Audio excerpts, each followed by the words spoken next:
Lucas capítulo 13, do verso 31 em diante.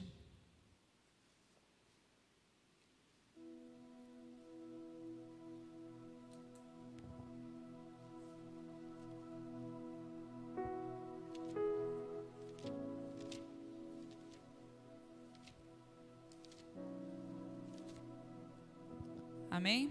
Diz assim, vamos ler juntos.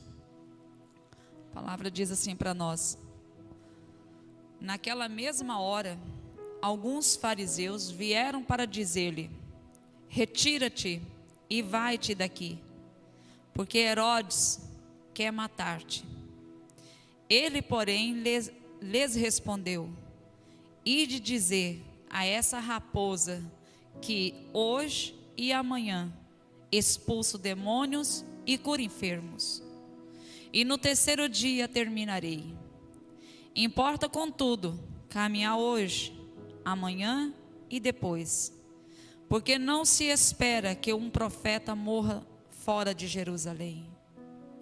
Jerusalém, Jerusalém, que matas os profetas e apedrejas os que te foram enviados.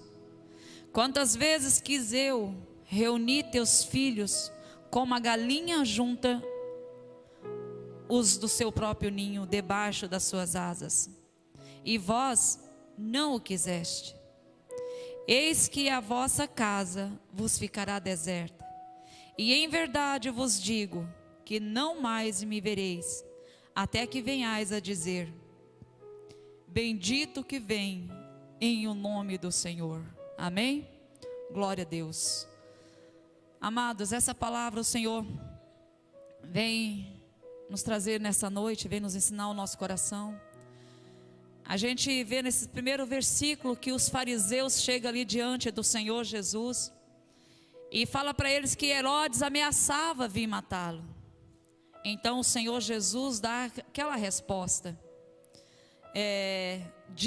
ide dizer àquela raposa que hoje e amanhã expulso demônios e cura enfermos. O Senhor está nos dizendo que Ele é maior do que o rei Herodes, que Ele, sendo filho de Deus, pode e fez e vai fazer, está fazendo maravilhas, que Jesus Ele operava e estava operando naquele momento curas. Jesus estava expulsando os demônios, e Herodes era a ameaça para aqueles homens. Achava que ele poderia dar um basta naquilo que Jesus estava fazendo. Mas ninguém pode impedir a obra de Deus. Ninguém pode parar o Filho do Deus Altíssimo. O tempo dele ia chegar. O terceiro dia para ele ia chegar. Mas naquele momento, aquela raposa não podia fazer nada. Ele tinha autoridade. Ele tinha autoridade, tem hoje autoridade para libertar, para curar, para restaurar todos aqueles que se achegam a Ele. E o Senhor Jesus estava ali no meio daquele povo, operando as suas maravilhas, operando o seu poder infinitamente maravilhoso. Jesus, enquanto esteve no seu ministério, curto, mas muito ativo, Jesus não desperdiçou tempo com nada. Se você abre as escrituras, você vai ver Jesus, ou ele está anunciando as boas novas, ou ele está em oração. Até uma simples confraternização, uma simples comunhão com os irmãos, o Senhor Jesus ensinava, o Senhor Jesus anunciava a vinda do reino, o Salvador. Ele era o Salvador que estava ali. O Senhor Jesus, Ele vem para nos revelar que Ele é o Redentor, que Ele é o Salvador das nossas almas, e que Ele, somente Ele, pode nos restaurar para Deus. Somente Ele pode nos trazer a verdadeira paz. E que somente Jesus, através da cruz do Calvário, pode nos reconciliar com o Pai. Somente o Senhor Jesus, nenhum outro nome há, nenhuma filosofia na terra pode, nenhum ensino extracurricular pode preencher o nosso coração a respeito de Deus, porque somente Jesus tem essa autoridade. Somente Jesus conhece a sua dor e sabe aonde Ele pode sarar. João 3,16 é um capítulo e um versículo muito repetido entre as pessoas. Mas se nós pararmos para meditar nessa palavra e pedir ao Espírito Santo que revelasse dentro do nosso coração o verdadeiro amor que está por detrás desse versículo, ficaríamos sem palavras, ficaríamos de joelhos dobrados diante do Senhor. O Senhor nos faz uma promessa ali. O Senhor nos diz que Deus amou o mundo de tal maneira que enviou o seu Filho unigênito para que todo que nele crê não pereça, mas tenha vida eterna. O Senhor fez a parte dele. O Senhor mandou o seu Filho, mandou Jesus. Jesus veio e Jesus não hesitou em anunciar o reino da salvação. Amados, a terra vivia em trevas. A terra não tinha um Salvador, tinha a promessa, mas não tinha o Salvador. No tempo determinado de Deus, Jesus veio. E Jesus anuncia que há uma chance para o homem voltar a Deus. O homem que tinha se distanciado pelo pecado, o homem que tinha fechado o seu coração para Deus, agora tem uma oportunidade. A luz veio para aqueles que estavam em trevas. E lembrando, amada igreja, que trevas na Bíblia não é a ausência de luz, mas é a ausência de Deus. Então esse povo estava perdido nas trevas. E o Salvador, o Libertador vem. Ele vem para nos resgatar. Somente Jesus tem essa autoridade. Somente Jesus pode dizer para você e para mim se nós podemos entrar na sala do trono. Porque somente uma vida com Ele e uma vida nele temos livre acesso a Deus. No versículo 34 nos deparamos com a situação terrível desse capítulo 13. Nesse trecho nós nos deparamos com o sofrimento do nosso Senhor por uma nação. No versículo 34, o Senhor Jesus está ali expondo diante da humanidade a situação crônica de Jerusalém. O Senhor Jesus ali mostra para nós, irmãos, através da sua exclamação, através das suas palavras, a dor que ele sentiu diante de Jerusalém. Quando ele diz: Jerusalém, Jerusalém, que matas os profetas e apedrejas os que te foram enviados. O Senhor Jesus estava olhando por dentro de Jerusalém. O Senhor Jesus não estava dizendo somente de problemas sociais, de problemas morais, de problemas políticos. O Senhor Jesus via a alma daquele povo. E aquele povo não via a luz que estava diante deles. A situação era terrível. A situação era crítica. Aquele povo estava diante do caminho da salvação, mas não podia enxergá-la. Jesus andou por aquelas ruas. Jesus curou naquelas ruas, ressuscitou, salvou, libertou. Mas eles não podiam perceber. Eles não podiam enxergar. Jerusalém, eles estavam acometidos por uma doença terrível. Jerusalém tinha a doença da incredulidade, a doença da rebeldia. E Jesus, quando ele coloca essa situação, seria como você olhar para um ente querido da sua casa, uma pessoa que você ama, com uma doença mortal, e você ter o remédio para curá-lo. Mas a resposta dessa pessoa é virar as costas para você, ignorar o que você tem para curá-la e preferir outro remédio qualquer. Esse era o estado de Jerusalém. Jerusalém não queria o Cristo que podia salvá-los. Jerusalém não queria a vida para aquelas chagas fedorentas que é o pecado.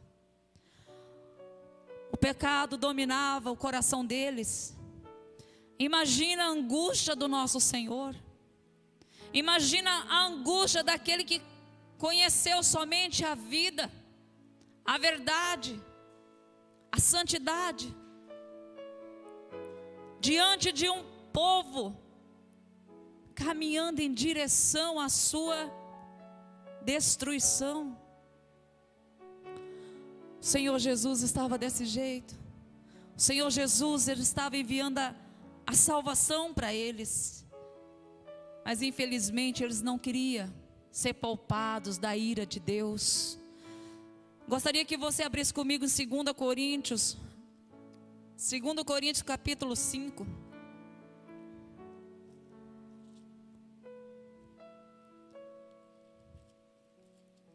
5:19, o Senhor nos diz assim: a saber que Deus estava em Cristo, reconciliando consigo o mundo, não imputando aos homens as suas transgressões, e nos confiou a palavra da reconciliação. Promessa. Jesus veio cumprir a promessa que foi feita lá atrás no Éden, quando o primeiro homem desobedeceu e deixou que o pecado entrasse na humanidade. E o maior pecado que o homem pôde abrigar no seu coração chama-se incredulidade. O maior pecado que o homem deixa dar raízes é a incredulidade. Quando você fecha seu coração para as coisas espirituais, você impede o Espírito Santo de agir na sua vida. Qualquer pecado suja a sua alma, mas se você ainda tem um pouquinho de confiança no Senhor, o Senhor ainda consegue te alcançar, te ajudar e libertar. Mas quando a incredulidade entra, você pode ser mais puro do que uma neve, mas se a incredulidade entrou, tudo está perdido. Porque o nosso Deus é um Deus santo e espiritual. E para nós entrarmos na sala do trono é preciso que tenhamos fé. É necessário que, para aproximarmos do nosso Deus, precisamos crer. Então, quando a incredulidade ela entra, ela causa um estrago terrível. Tudo que Deus fizer é apenas um ocaso.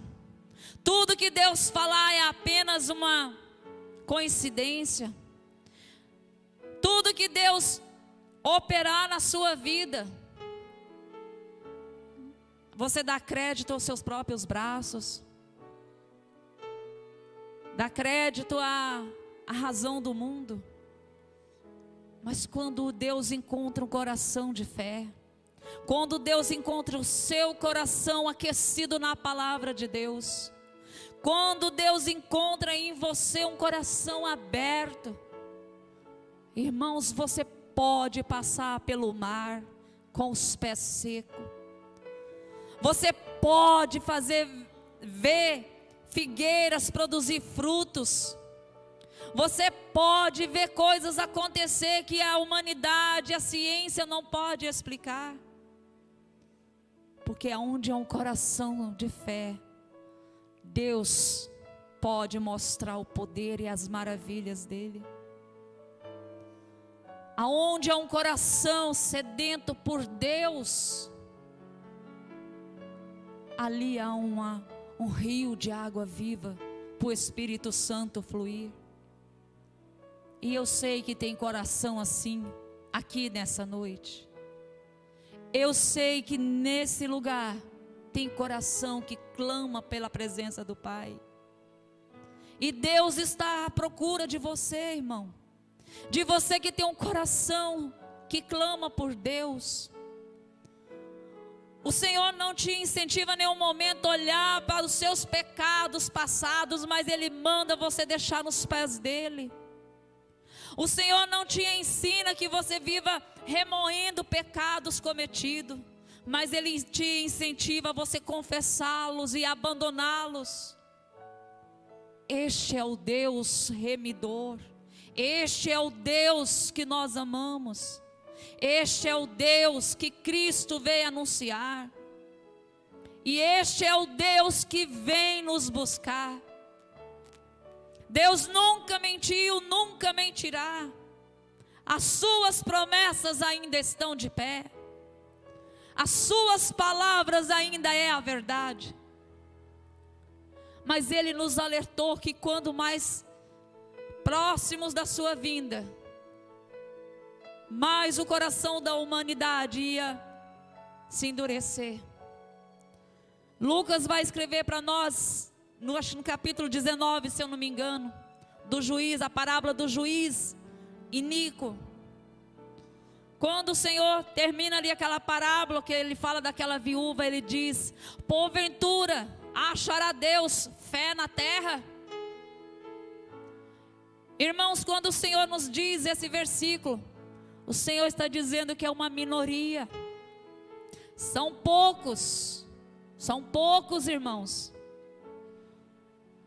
Nós estamos em poucos aqui hoje, mas se esse pouco tiver com o coração fervendo por Cristo, seremos muito na eternidade, muitos glorificando ao Senhor, muitos que o Pai vai dizer: bem-vindos, filhos amados. E é para isso que nós estamos aqui, para buscar, entender e compreender a vontade do nosso Senhor. Mas Jerusalém, eles não estavam com esse coração aberto para o Senhor. A cegueira espiritual de Jerusalém os cegou. A rebeldia trouxe a incredulidade. Eles não queriam o Salvador. O Salvador estava ali diante deles. O Salvador podia dar a luz que eles precisavam, mas eles não conseguiam ver. Muitos estavam nas sinagogas, muitos estavam nos templos buscando o Messias, esperando o Messias, porque havia a promessa que o Messias viria. E o Messias estava lá fora, trilhando as ruas de Jerusalém. O Messias estava curando. O Messias estava tirando pessoas dos seus cativeiros. O Messias estava restaurando casamentos, saúde, vidas. E muitos sacerdotes, muitos líderes em Jerusalém estavam buscando um Deus de acordo com o que eles achavam que viria. E quantas vezes nós nos construímos esse Deus, irmãos, em nosso coração, Quantas vezes nós não construímos um Cristo em nosso coração? Quantas vezes nós queremos ensinar a Deus o que fazer? Quantas vezes nós fechamos nossos olhos para a palavra de Deus, rejeitamos a palavra de Deus e queremos que Deus faça aquilo que nós entendemos que Ele tem que fazer? Será que Jerusalém está dentro de nós também? Será que aquele Espírito que estava sobre Jerusalém também encontra o nosso coração?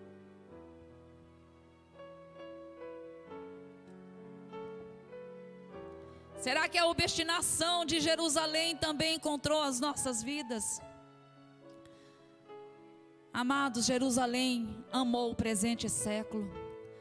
Jerusalém constituiu-se inimigo de Deus, conforme fala aí na tua Bíblia, Tiago 4:4. Que diz assim para nós: infiéis, não compreendeis que a amizade do mundo é inimiga de Deus? Aquele, pois, que quiser ser amigo do mundo, constitui-se inimigo de Deus. Muitas vezes nós queremos as coisas que tem lá no mundo e queremos estar dentro da igreja. E você pode dizer assim: mas irmã, que coisas lá do mundo que me torna inimigo de Deus?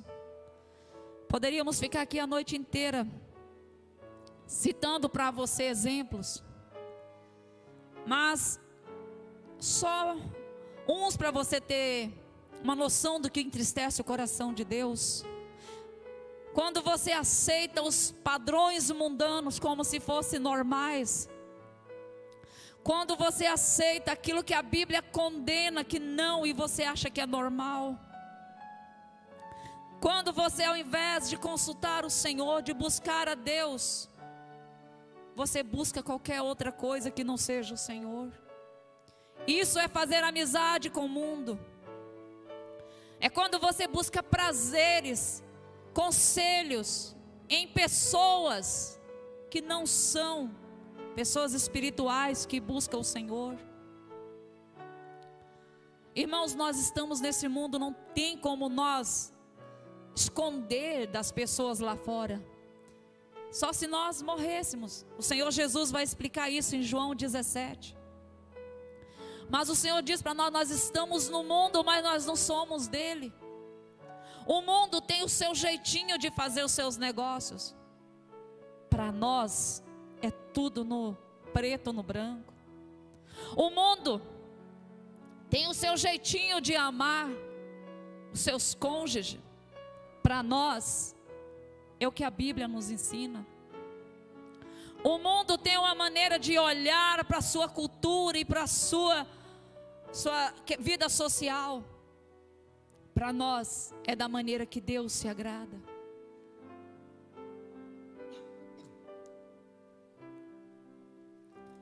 Se você não está atendendo esses padrões, você não está sendo amigo de Deus. E eu quero ressaltar, mas não para te desencorajar, mas para você saber que Deus é fiel, que os amigos de Deus serão apedrejados pela cultura do tempo que nós vivemos, que os amigos de Deus não serão bem-vindos nas rodas de cerveja, que os amigos de Deus não serão bem-vindos em qualquer lugar, porque nós somos um povo chato, um povo que ensina a verdade, um povo que não quer levar vantagem em cima de ninguém, porque nós somos um povo que anda com Deus e a luz incomoda aqueles que estão nas trevas. Então o Senhor nos adverte sobre isso, que nós temos que andar com o nosso Senhor e ser amigo de nosso Deus. Mas Jerusalém preferiu cuidar da sua própria vida. Jerusalém escolheu o caminho da sua própria autoajuda. Jerusalém escolheu cuidar dela mesma, e Jesus não estava incluso. Jesus não fazia parte da vida deles. E o resultado disso é terrível, irmãos. João 15, versículo 5, parte B, diz assim: sem mim nada podeis fazer. Sem Jesus a nossa vida não tem valor algum. Sem Jesus na sua vida e na minha, somos como galho seco. Somos como galhos fora da videira verdadeira. Só temos uma serventia: ser cortado e lançado no fogo. Mas se Cristo está em você, se estiver em mim, podemos crer que tudo que nós pedirmos a Ele, seremos atendidos. Porque a árvore e os seus galhos corre a mesma seiva, corre o mesmo Espírito. Precisamos estar ligados nesse caminho. Precisamos estar envolto pela presença do Senhor. Precisamos andar com o Senhor o tempo todo, para que o nosso coração não seja tentado a desviar dele, endurecido, ser cegos. Ah, Jerusalém, porque deixaste o caminho da verdade? Certamente esse era o sentimento e o clamor do Senhor Jesus por aquela nação. João 14, 6. Abri aqui porque eu não anotei. João 14, 6. O Senhor nos diz assim: eu sou o caminho e a verdade e a vida. Ninguém vem ao Pai senão por mim. Toda vez que nós olhamos para outros lugares, toda vez que nós andamos por outros lugares, que não seja no Senhor Jesus, nós estamos deixando o caminho da verdade. E infelizmente foi o que Jerusalém escolheu. Jerusalém escolheu, infelizmente, a matar os profetas e apedrejar aqueles que foram enviados a eles. E quantas vezes nós também não fazemos coisa semelhante, amados? Quantas vezes o Senhor nos manda pessoas para nos corrigir? Quantas vezes o Senhor nos fala através da sua palavra, nos exorta, nos chama atenção? Quantas vezes Deus usa o louvor para tocar a nossa alma? Mas nós nos fazemos de desentendidos. Essa palavra não é para mim, é para o fulano, é para cicrano. E assim a gente vai matando os profetas de Deus em nosso coração. E assim nós vamos ficando cego à medida que o Senhor vai ministrando. O Senhor em todo tempo Ele quer nos salvar, nos restaurar, nos chamar para a sua divina orientação. Mas se o nosso coração se endurece, se o nosso coração se rebela, então Deus não pode ir mais 1 centímetro na nossa vida, porque a incredulidade começa a fazer parte. A incredulidade então começa a impedir o agir do nosso Senhor. O lamento do Senhor Jesus é como um pai que chora por um filho rebelde. Um filho rebelde que acha que ele pode ser dono de si mesmo, então sai de casa para nunca mais voltar. O choro de Jesus ali por Jerusalém é como esse pai. Pega um filho, jovem normalmente, que acha que é dono da vida, que acredita no vigor dos seus braços, na esperteza da sua mente.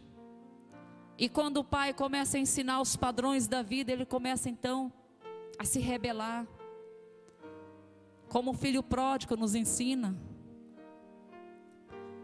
Mas o Senhor Jesus, Ele entendeu isso no coração de Jerusalém. Ele via no coração de Jerusalém essa rebeldia, mas não com a intenção de voltar como foi o filho pródigo. E o Senhor nos fala, irmãos, quantas vezes, olha aí no versículo 34, quantas vezes quis eu reunir os teus filhos, como a galinha junta dos seus próprios ninhos, debaixo das asas, e vós não quiseste.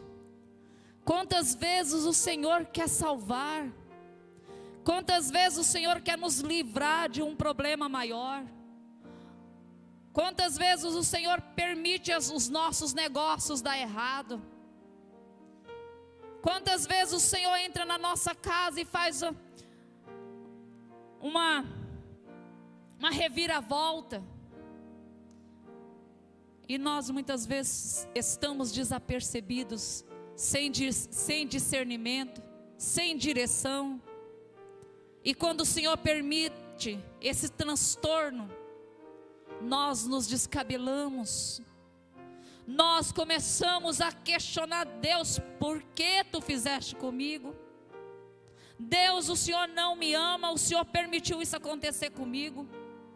E nós somos tão prepotentes que batemos a mão no peito em oração, chorando, e dizemos para o Senhor: eu nunca fiz nada para te machucar, Senhor. Eu nunca, Senhor, fiz isso ou aquele outro. Como um filho rebelde querendo ensinar o pai a nos exortar.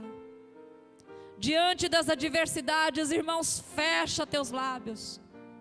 Vá para o teu quarto. Ora ao Senhor. Pede ao Senhor discernimento. Senhor, o que eu estou fazendo? O que eu tenho que fazer? Pode ser que seja pecado que o Senhor está tratando. Às vezes pode ser que o Senhor está te levando numa condição mais profunda com Ele. Às vezes o Senhor está permitindo a adversidade para que você o busque ainda mais, porque Ele quer se revelar a você.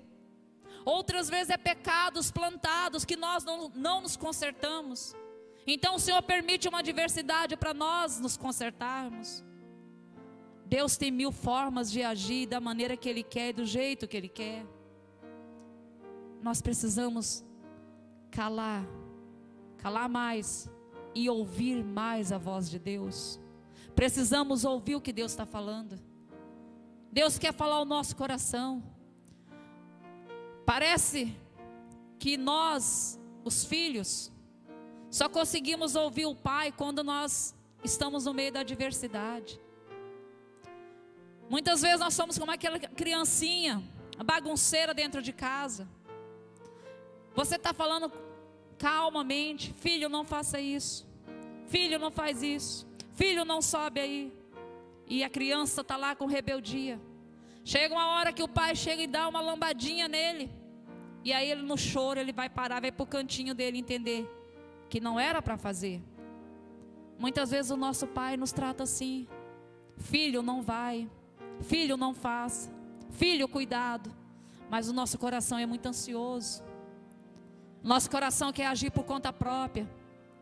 Então o Senhor é necessário que Ele permita as adversidades. Amados, a história de Jerusalém é muito triste.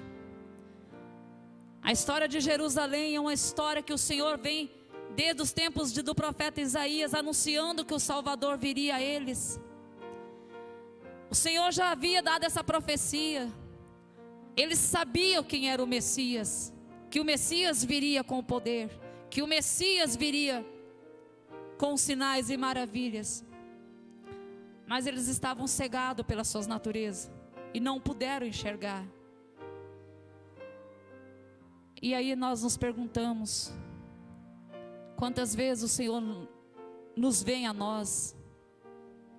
A nossa visitação ocorreu no dia em que você aceitou a Jesus.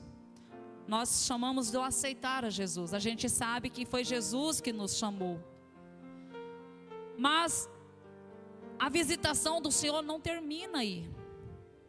O dia que o Senhor tocou no seu coração e que você entendeu que precisava batizar nas águas, aquele dia o Senhor te visitou. Mas a visitação não encerrou naquele dia. A visitação é todos os dias até Jesus voltar. Todos os dias o Senhor procura ir na tua casa, no teu coração. Todos os dias o Senhor está te chamando, te convidando a se prostrar diante dEle. Todos os dias o Senhor está te visitando, te chamando para uma comunhão com o teu próximo. Se tem coisas ainda na tua vida que está pendente, o Espírito Santo, sabiamente, ele fica na tua mente. Você tem que consertar. Isso está errado. Isso não é assim. Muitas vezes nós confundimos com a nossa vontade. É a minha consciência que está dizendo. É o Espírito Santo te chamando a uma vida de santidade. É o Espírito Santo colocando no teu coração que a tua vida não está bem. Irmãos, é tão simples, mas nós criamos tantas barreiras. Nos ajoelharmos diante do Senhor e dizer: Pai, me ajuda. Pai, me perdoa.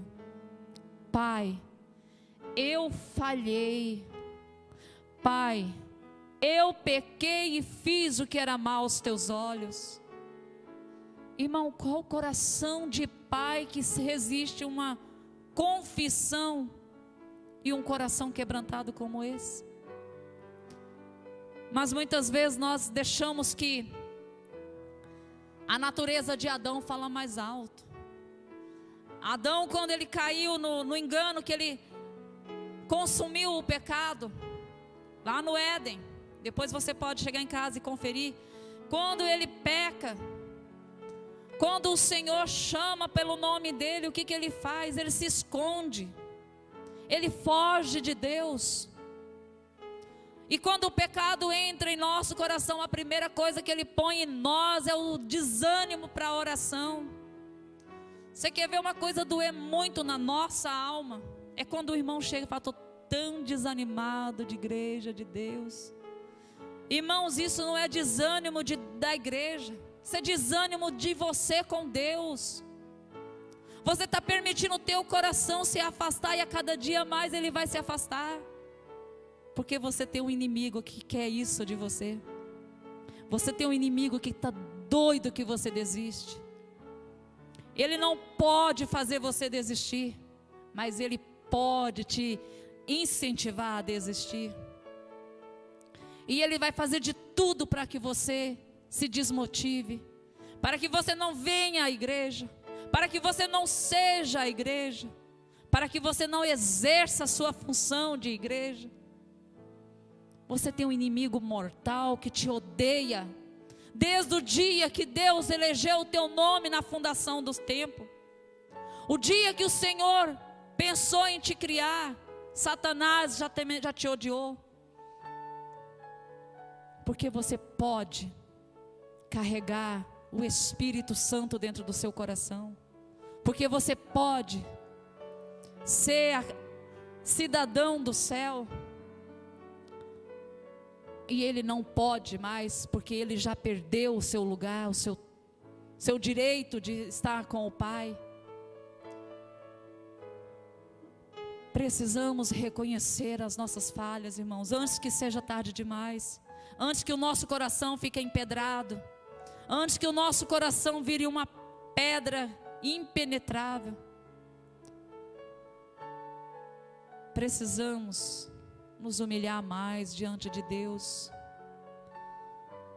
Nós ouvimos um testemunho muito maravilhoso de uma missionária chamada Ariadne, uma coisa assim. E ela testemunhando sobre a sua missão na Albânia, nesses países que o evangelho é proibido de se pregar. E quando aquela moça dá o testemunho, irmãos, eu terminei o testemunho com vergonha de Deus.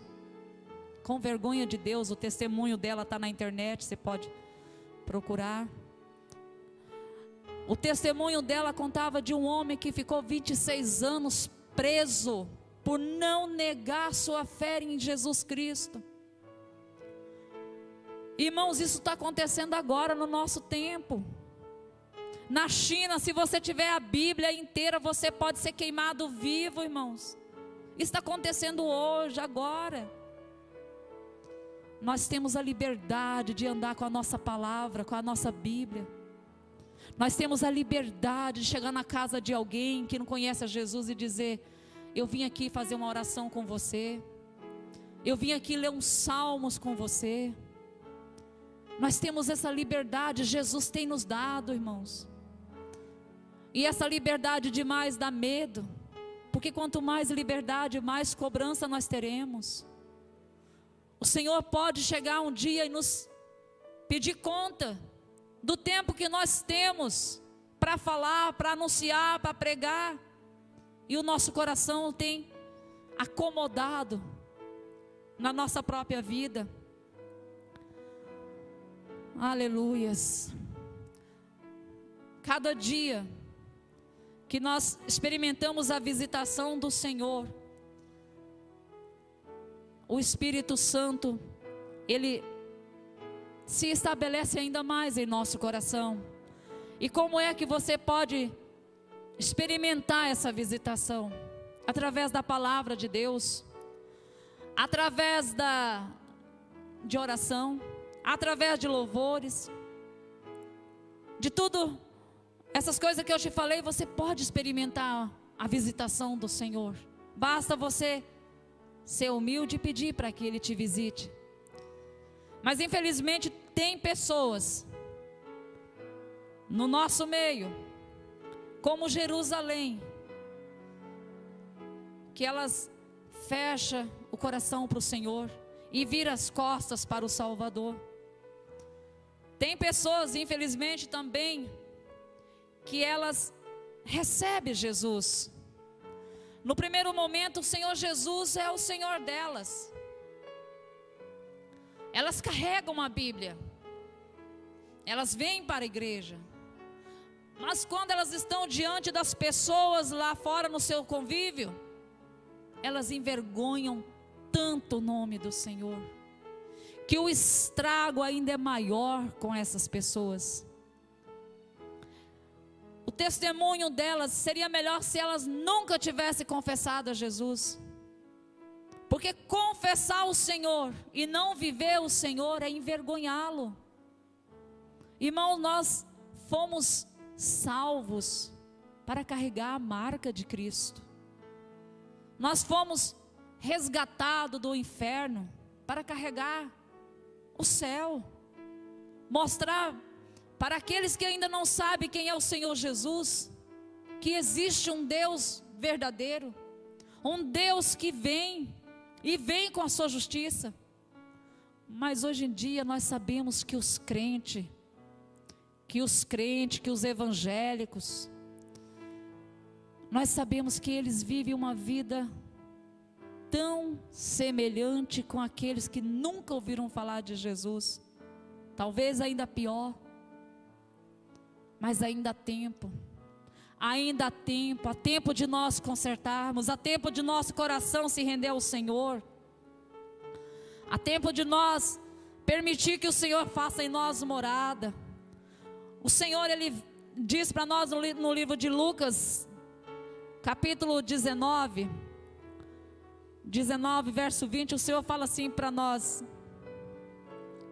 19:10, que o Filho do Homem veio para salvar, veio buscar e salvar o perdido. Se você se considera uma pessoa perdida nesse mundo, então saiba que Jesus veio para você. Jesus veio te buscar, Jesus veio te salvar. A promessa para Jerusalém era que o Redentor viria, e Ele veio. Se você for ler lá os profetas, Isaías, Jeremias, Ezequiel,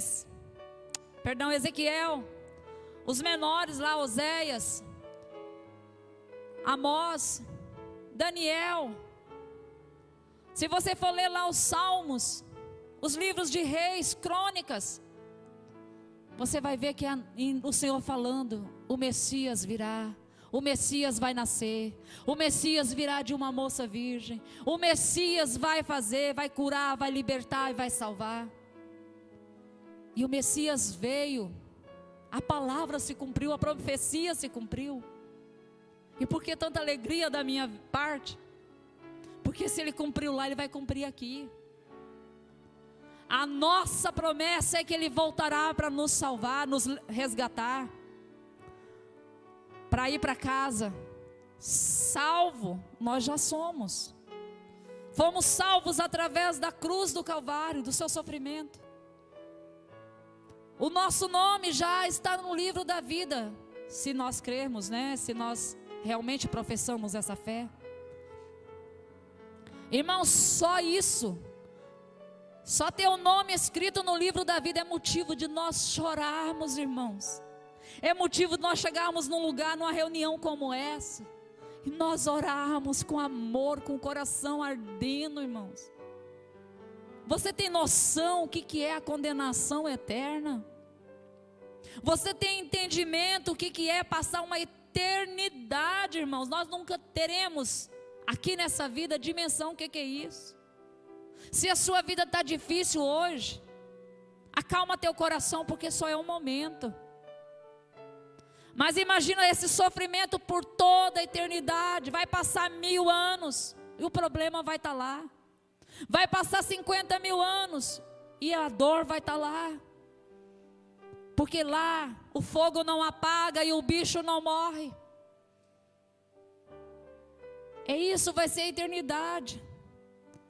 E ainda com um agravante, lá não vai ter o refrigério da presença de Deus. Se você não tem dimensão, se o seu coração ainda não gastou tempo para meditar sobre o inferno, medite e se questione: aonde eu vou passar a eternidade? Aonde está reservado para mim? Talvez não exista nem céu nem inferno. Talvez não exista, como a ciência muitas vezes quer dizer. Mas se existir, e se existir e você chegar lá do outro lado e você não ter mais tempo para se consertar, não vai ter vela acesa que te resgate, não vai ter terço nem entoação de mantra para te tirar de lá. Porque a Bíblia nos garante que a morte é só uma vez. Você não tem como voltar para recompensar ou para compensar o tempo perdido. Tudo que nós temos que fazer é aqui, é nesse tempo, é na nossa vida. Quando você deixar esse corpo, você terá os frutos que você plantou em toda a sua vida, seja ele bons ou ruim, a sua escolha é hoje. O Senhor disse: se escolheres as bênçãos, elas te alcançarão. Mas se você escolher a maldição, ela vai te perseguir. Amados, muitas coisas não estão no nosso fazer, na nossa decisão. Mas essa sim, é o nosso papel. É a minha escolha de pecar ou não pecar. É minha escolha abrir mão do errado e escolher o certo. Deus não fará isso por mim, porque Deus também está esperando a minha decisão. Muitas vezes nós pedimos: Senhor, eu já cometi esse pecado e acredito que muitos dos irmãos também. Senhor, me ajuda a te amar. Jesus, me ensina a te amar. Você já pensou se o seu marido ou sua esposa chegar para você e dizer: ai, me ajuda a te amar? Você já pensou se eu olho para o meu esposo e diz: Elder, me ensina a te amar? Eu acho que no mínimo o coração dele ia ficar triste. Poxa, eu vou ter que ensinar ela a me amar? Irmãos, o Senhor nos deu essa liberdade. Ou eu amo, ou eu deixo. Ele enviou o seu Filho. Ele tem nos visitado com graça. Ele tem nos visitado com a salvação. Ele tem nos ofertado o perdão. Ele tem nos dado a cruz para a nossa salvação. E eu ainda quero que Ele me ensine a ir lá tomar posse das coisas.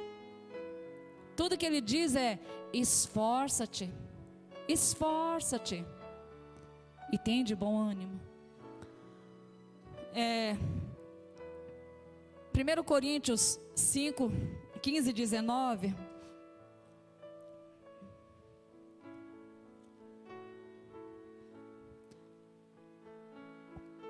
1 Coríntios 15, 19, o Senhor vai nos...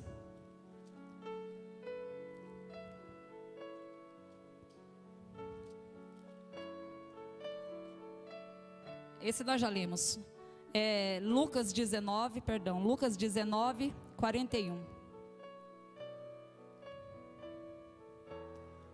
Lucas 19, 41. O Senhor diz assim para nós. O Senhor fala assim. Também o Senhor falando sobre Jerusalém. Quando ia chegando, vendo a cidade, chorou e dizia... Quando o Senhor, Ele mostra isso aqui para nós, Ele está falando quando Ele entra naquela visitação a Jerusalém, que tem as plantas, que as pessoas iam colocando as plantas, as folhas no chão, e Ele vai trilhando por ali.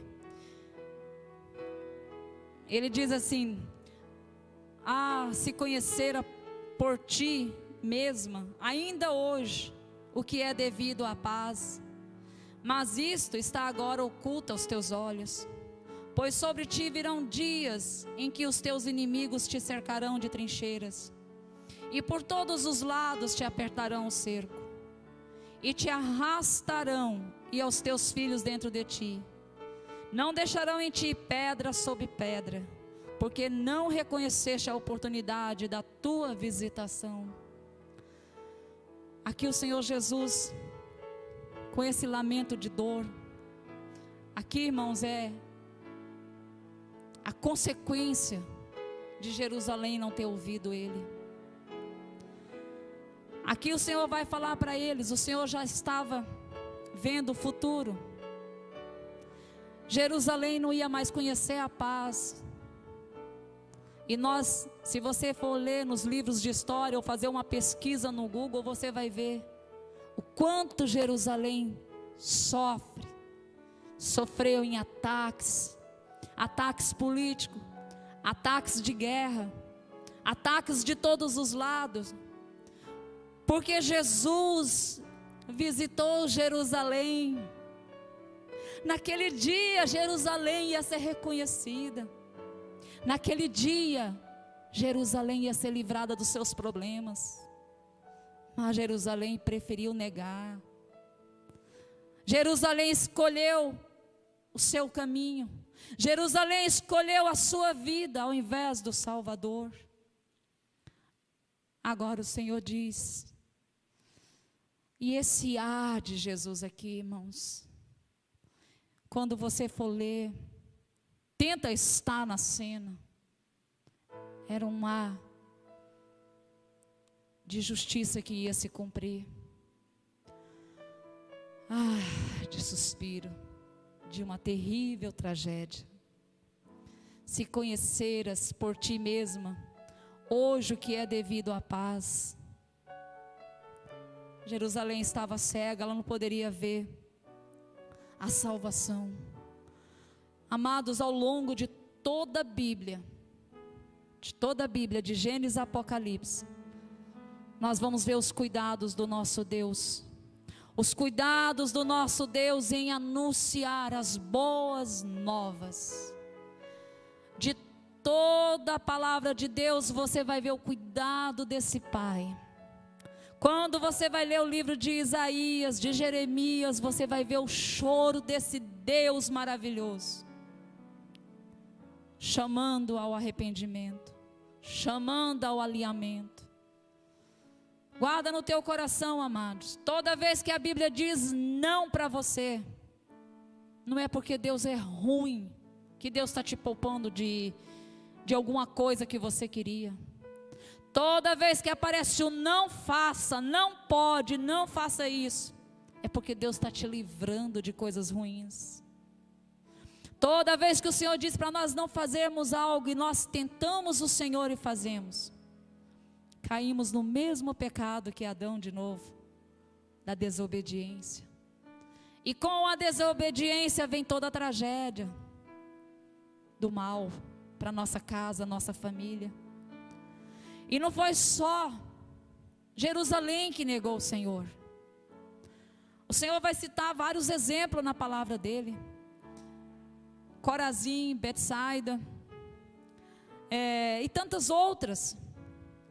Muitas pessoas, muitos povos negaram o Senhor Jesus. Mas o Senhor Jesus,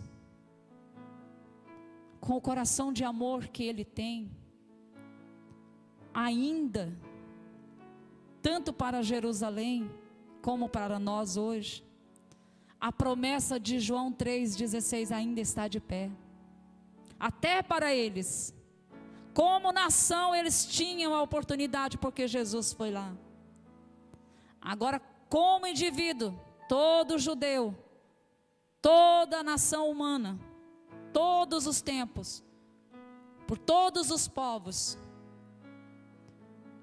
Vamos ler lá na palavra, na íntegra, para que nenhuma seja falada sem ser o que está na palavra. João 3, 16 ao 18, diz assim: porque Deus amou o mundo de tal maneira, que deu o seu Filho unigênito, para que todo que nele crê, não pereça, mas tenha vida eterna. Porquanto Deus enviou o seu Filho ao mundo, não para que julgasse o mundo, mas que o mundo fosse salvo por ele. 18. Quem nele crê, não é julgado. O que não crê, já está julgado, porquanto não crê no nome unigênito do Filho de Deus. A promessa ainda está de pé. A promessa de Jesus é de salvação. Algumas pessoas, o Senhor nos deu exemplo que elas rejeitaram e colheram amargamente pela sua rejeição. Mas o Senhor está nos advertindo hoje: se ouvires a voz do Senhor, não endureçais o vosso coração. Não endureça. Abra teu coração para Jesus.